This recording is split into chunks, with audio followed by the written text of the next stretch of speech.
చిన్నతనంలో కష్టపడి చదువుకొని అదే పెద్ద తపస్సుగా బాగా చదువుకొని అత్యున్నతమైన చదువులు చదువుకున్న వారు ఉంటారే, వారు పెద్ద పెద్ద పదవులలో కూర్చుంటారు.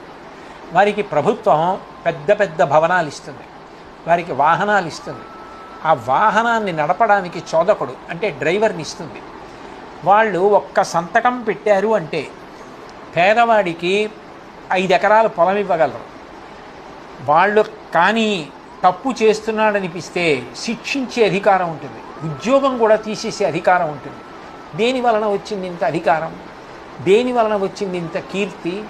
ఆయన అధికారిగా ఉండగా ఇన్ని మంచి పనులు చేశారండి అని చెప్పుకుంటాడు. ఎక్కడి నుంచి వచ్చింది ఈ కీర్తి అంతా? ఎక్కడి నుంచి వచ్చింది ఆ భోగం అంతా? ఆయన సంతకానికి అంత విలువ ఎక్కడి నుంచి వచ్చింది అంటే ఆయన చదువుకున్న చదువుని బట్టి వచ్చింది.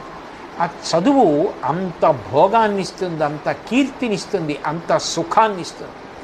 చదువుకున్న వ్యక్తికి ఉన్నంత కీర్తి ప్రపంచంలో ఎవరికీ ఉండదు.